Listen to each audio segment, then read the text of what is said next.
आम आदमी पार्टी के मुखिया और दिल्ली के मुख्यमंत्री अरविंद केजरीवाल निहायत ही नाटकीय अंदाज में इस बात का ऐलान करते हैं कि भारतीय जनता पार्टी की तरफ से दबाव था कि आप हमारे पाले में शामिल हो जाओ, हम आपको फिर परेशान नहीं करेंगे।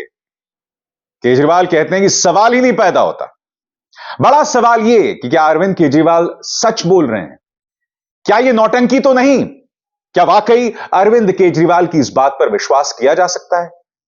मुद्दा यह नहीं कि अरविंद केजरीवाल सही कह रहे हैं या गलत कह रहे हैं। मुद्दा क्या है मैं आपको बताता हूं। मुद्दा यह है कि आज की तारीख में जो भी भाजपा के सामने नहीं झुक रहा है, उसके वजूद को खत्म किया जा रहा है, उसे जेल में डाला जा रहा है। अगर मुख्यमंत्री भारतीय जनता पार्टी के सामने झुकने को तैयार है तो एजेंसीज उनकी सेवा करेंगी, वरना उन्हें जेल में डाल दिया जाएगा।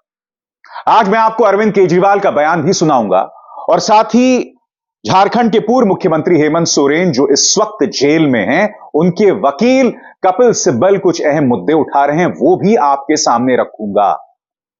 मगर सबसे पहले सुनते हैं कि अरविंद केजरीवाल क्या कह रहे हैं आपकी स्क्रीन पर। ये जो मर्जी षड्यंत्र कर ले हमारे खिलाफ, कुछ नहीं होने वाला और मैं भी डटा हुआ हूं इनके खिलाफ, मैं भी नहीं झुकने वाला। ये कहते हैं बीजेपी में आ जाओ, हम छोड़ देंगे। मैंने कहा बिल्कुल नहीं आऊंगा बीजेपी में, कतई नहीं आऊंगा बीजेपी में। क्यों आ जाए बीजेपी में? नहीं आते बीजेपी में। बीजेपी में चले जाओ तो सारे खून माफ सब।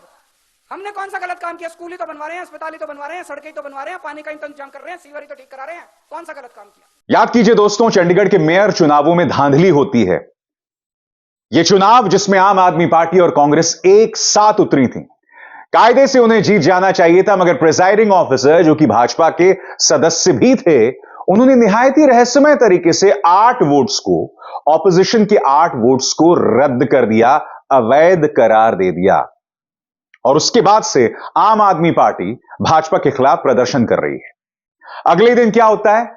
पुलिस पहुंच जाती है अरविंद केजरीवाल के घर पर, क्योंकि अरविंद केजरीवाल ने एक आरोप लगाया था कि आम आदमी पार्टी के करीब 7 से 8 विधायकों को भाजपा खरीदने की कोशिश कर रही थी। अब अरविंद केजरीवाल ने यह निहायत ही ड्रामेटिक आरोप लगाया है कि उन्हें भाजपा यह कह रही है कि आप हमारे पाले में शामिल हो जाओ, हम आपको परेशान नहीं करेंगे। जाहिर सी बात है दोस्तों, यह अरविंद केजरीवाल का एक बयान है, मगर आज मैं आपके सामने कुछ तथ्य रखना चाहूंगा। आपकी स्क्रीन पर कुछ चेहरे देखिए। हेमंत बिश्व शर्मा, शुवेंदु अधिकारी, नारायण राणे, अजीत पवार, छगन भुजबल। इन सब में समानता क्या है? इन सब पर जांच एजेंसीज की दबिश थी। ये सब भाजपा में शामिल हो गए। तमाम जो केसेस थे वो चाहे जितने भी गंभीर रहे हों, उड़नछू हो गए। मगर जो नहीं झुका, उस पर लगातार निशाना साधा गया। कुछ चेहरों पर गौर कीजिए। हेमंत सोरेन इस वक्त जेल में है। इसके अलावा मनीष सिसोदिया, सत्येंद्र जैन, संजय सिंह आम आदमी पार्टी के, इसके अलावा राहुल गांधी और सोनिया गांधी, दोनों पर दबाव डाला गया था एजेंसीज द्वारा। यह हैं कपिल सिब्बल जो कि हेमंत सोरेन के वकील हैं। आज वो सवाल सुप्रीम कोर्ट से भी कर रहे हैं, क्योंकि आप जानते हैं दोस्तों, हेमंत सोरेन का मामला, इसे लेकर कपिल सिब्बल सुप्रीम कोर्ट के सामने गए थे। Chief justice of India D Y Chandrachud के सामने गए थे। उन्होंने कहा था कि यह मामला राजनीतिक प्रतिशोध वाला है, लिहाजा आप उन्हें राहत दीजिए। सुप्रीम कोर्ट ने क्या कहा? नहीं, हम नहीं सुनने वाले, आप हाईकोर्ट चले जाइए। आज कपिल सिब्बल तथ्यों के साथ आपके सामने एक बात रख रहे हैं। वो कह रहे हैं कि ये दोहरे मापदंड क्यों? क्योंकि जब बारी आती है अर्नब गोस्वामी की, जब बारी आती है सरकार के एक पालतू पत्रकार की, तब सुप्रीम कोर्ट के तेवर अलग होते हैं। मगर जब राजनीतिक विरोधियों की बारी आती है, तब सुप्रीम कोर्ट के तेवर बदल जाते हैं। कपिल सिब्बल कह रहे हैं कि भाई सुप्रीम कोर्ट हमें बता दे कि हम किस मुद्दे को लेकर आपके सामने आए और किस मुद्दे को लेकर ना आए। सुनिए वो किस तरह से सुप्रीम कोर्ट के इस दोहरे मापदंड की बात कर रहे हैं, सुनते हैं। अर्नब गोस्वामी के मामले में तुरंत 32 पिटीशन हुई और सुप्रीम कोर्ट ने उसको एडमिट किया और राहत भी दी। बिल्किस याकूब के मामले में भी ऐसा हुआ, विनोद दुआ के मामले में भी ऐसा हुआ। मधुले में, मैं पुरानी बात कर रहा हूं, वर्सेस स्टेट ऑफ महाराष्ट्र, वो कॉन्स्टिट्यूशन बेंच ने सुना। Kerala union of journalists article 32 में आए, उनकी सुनवाई हुई। अमीश देवगर की सुनवाई हुई, Meena versus state of UP justice call और जस्टिस धूलिया ने सुनवाई की।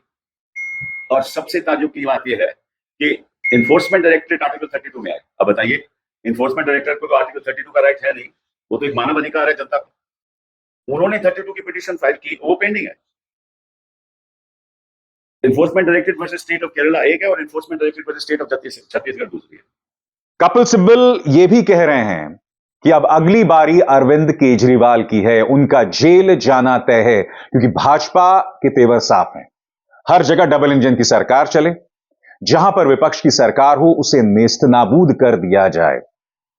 क्या कह रहे हैं कपिल, आइए सुनते हैं। मैं आपको बताता हूं क्या होने वाला है।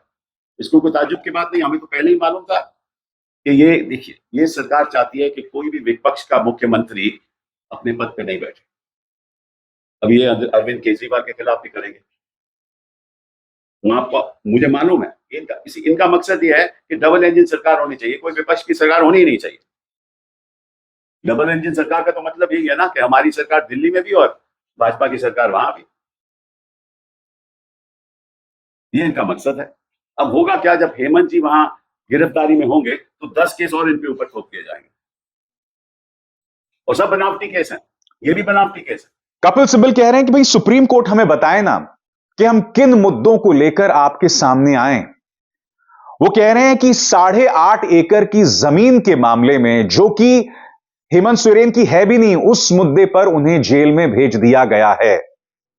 साफ है कि विपक्ष को खत्म कर देना, साफ है 2024 से पहले विपक्ष का सफाया हो जाना, ताकि प्रधानमंत्री नरेंद्र मोदी को चुनौती देने के लिए कोई भी ना बचे। इस मुद्दे पर कपिल सिब्बल क्या कह रहे हैं, आइए सुनते हैं। और क्या आरोप क्या है कि 8.5 एकड़ का कोई जमीन है, 2009 में उन्होंने ये जमीन हड़प कर ली।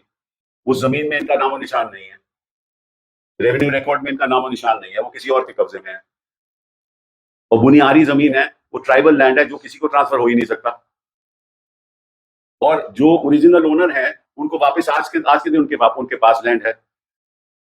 और इन्होंने, हेमंत जी ने ये बताया, ईडी को बता चुके हैं कि 2007 के बाद मैंने कोई एक प्रॉपर्टी खरीदी नहीं, कोई संपत्ति ली नहीं। 2007 के बाद मेरे पास कोई संपत्ति है ही नहीं जो मैंने खरीदा हो, कुछ लैंड खरीदा हो, घर खरीदा हो 2007 के बाद। 2009 का मामला है और 2024 में गिरफ्तारी हो रही है। और अगर ये बात भी अगर सुप्रीम कोर्ट नहीं सुनेगा तो हम कहां जाएंगे। यहां तक कि जिस भानु प्रताप के साथ हेमंत सोरेन के लिंक पैदा किए जा रहे हैं और जिस आधार पर उन्हें गिरफ्तार किया गया है, हेमंत सोरेन की कभी उनसे मुलाकात ही नहीं हुई। दिक्कत क्या है, मैं आपको बताता हूं। हेमंत सोरेन के ऊपर यह दबाव था कि आप हमारे सामने आकर झुक जाएं। वो नहीं झुके, लिहाजा उन्हें गिरफ्तार कर लिया गया है। और ये जो भानु प्रताप की कड़ी है, वो बहुत ही रहस्यमय है। एक ऐसा व्यक्ति जिसका खुद का विवादास्पद इतिहास है। इस मुद्दे पर क्या कहना है कपिल सिब्बल का, आइए सुनते हैं। इस देश में हो क्या रहा है, और कोई ट्रांजैक्शन नहीं भानु प्रताप प्रसाद के साथ, कोई जानकारी नहीं इनकी, हेमंत जी इनको जानते नहीं है, कोई टेलीफोन कॉन्वर्सेशन नहीं, कोई विजिट नहीं। तो किस आधार पे इन्होंने हेमंत जी को गिरफ्तार किया है। एक बात स्पष्ट है दोस्तों, मामला सिर्फ हेमंत सोरेन तक आकर नहीं रुकेगा। यह मामला अभी और आगे बढ़ने वाला है।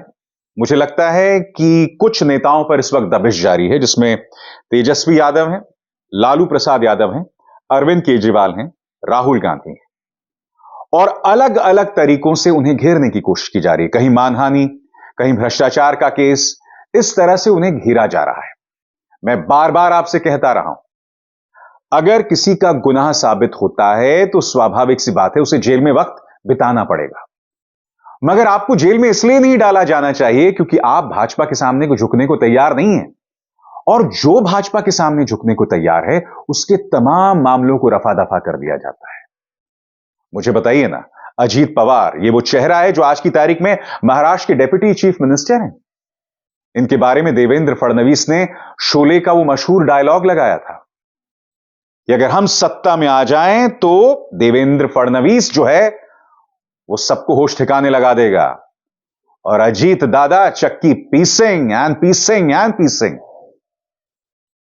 शोले तो सुपरहिट थी, मगर आपका डायलॉग देवेंद्र जी निहायत ही सुपर फ्लॉप और घटिया है, क्योंकि यहां पर आपके दोहरे मापदंड साफ तौर पर दिखाई देते हैं। इसीलिए आज की तारीख में एजेंसीज ये जो तमाम हरकतें कर रही है, ये जो तमाम कार्रवाई को अंजाम दे रही है, ये कोई भ्रष्टाचार विरोधी मुहिम नहीं है, ये विपक्ष विरोधी मुहिम है। इसका मकसद साफ है कि 2024 के लोकसभा चुनावों से पहले आधा से ज्यादा विपक्ष जेल में हो, ताकि भाजपा के सामने खड़े होने की कोई सोच भी ना सके। क्या ये लोकतंत्र का संगोल युग है? क्या ये लोकतंत्र का अमृतकाल है? ये सवाल तो किया जाएगा ना। अब इज़हार शर्मा को दीजिए इजाजत। नमस्कार। स्वतंत्र और आजाद पत्रकारिता का समर्थन कीजिए, सच में मेरा साथी बनिए। बहुत आसान है दोस्तों, इस ज्वाइन बटन को दबाइए और आपके सामने आएंगे ये 3 विकल्प, इनमें से एक चुनिए और सच के इस सफर में मेरा साथी बनिए।